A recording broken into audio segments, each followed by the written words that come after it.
Assalamu alaikum wa rahmatullah ta'ala wa barakatuhu.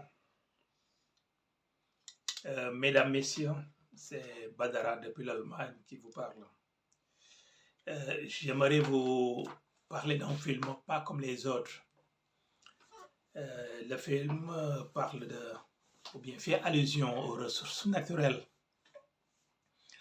On entend très souvent parler de malédiction du pétrole. Mais pas le pétrole seulement, parce que partout en Afrique, là où il y a des ressources naturelles, nous rencontrons une instabilité endémique, pour ne pas dire des guerres. Je pense à la Libye, au Mali, à la Guinée, au Niger, au Nigeria, et jusque tard, ou bien jusque très récemment, en Angola et au Libéria, pour ne citer que cela. Et pourtant, pour d'autres pays, avoir du pétrole est une bénédiction divine. Je fais allusion à l'Arabie Saoudite, au Qatar, à la Russie, aux États-Unis. À la suite de la découverte du pétrole au Sénégal, des gens se sont demandé comment faire pour éviter que le pétrole devienne une malédiction. Pour répondre à cette question, j'aimerais vous parler d'un film, pas comme les autres. Le film parle de ressources naturelles, comment des gens se débrouillent pour créer le chaos et le désordre et pour en tirer le meilleur pour eux-mêmes. Donc, je vais directement vous lire la transcription parce que le film est en anglais. C'est le film-là que vous voyez sur le fond d'écran. Ça s'appelle Weaver Gentleman. Je vais vous lire la transcription tout de suite. The Middle East is fact. We should know that we facted.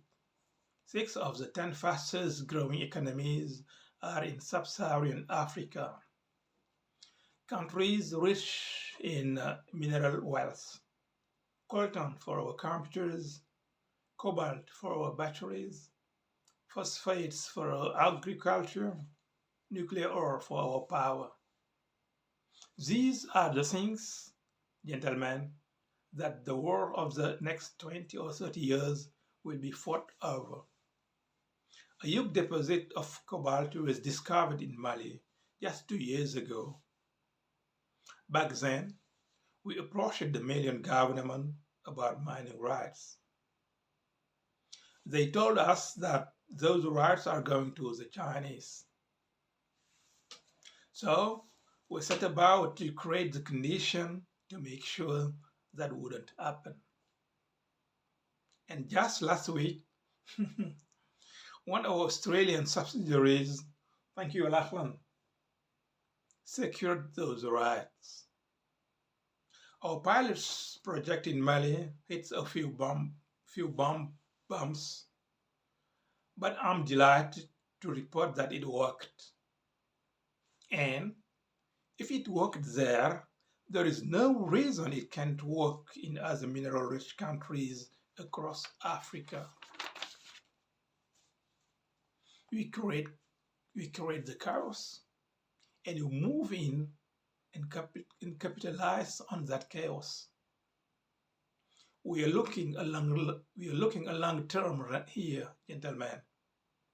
Rates of return that will make Iraq and Afghanistan look like chicken feet. Donc, je vais vous faire la traduction en français.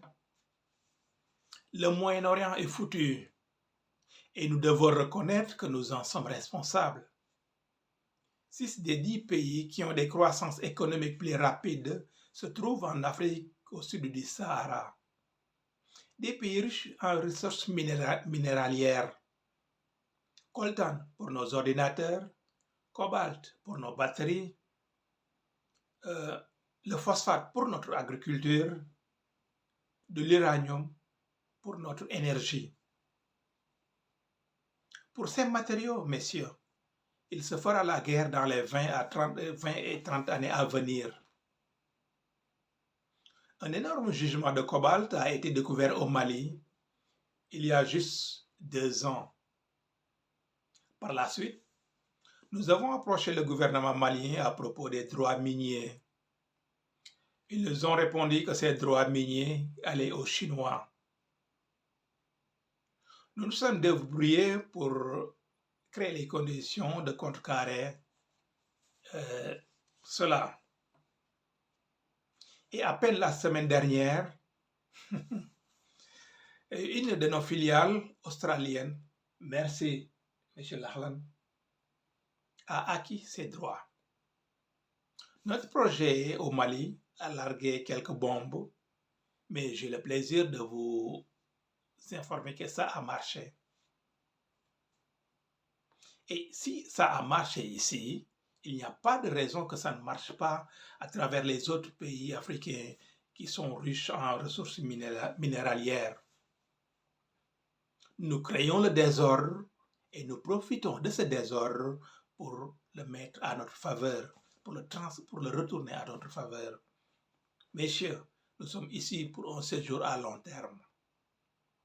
Notre retour d'investissement sera incomparable aux miettes que nous avons récoltées en Irak et en Afghanistan.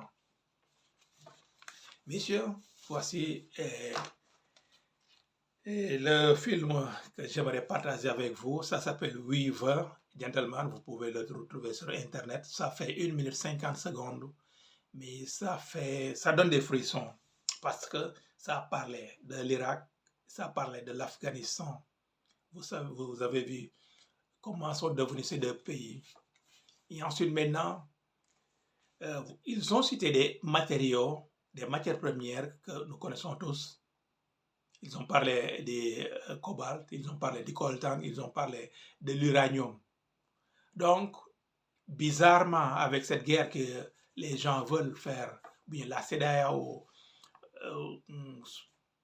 veulent faire, soi-disant rétablir l'ordre constitutionnel, pourtant des coups d'État se sont opérés et jamais il n'y a eu de déploiement militaire.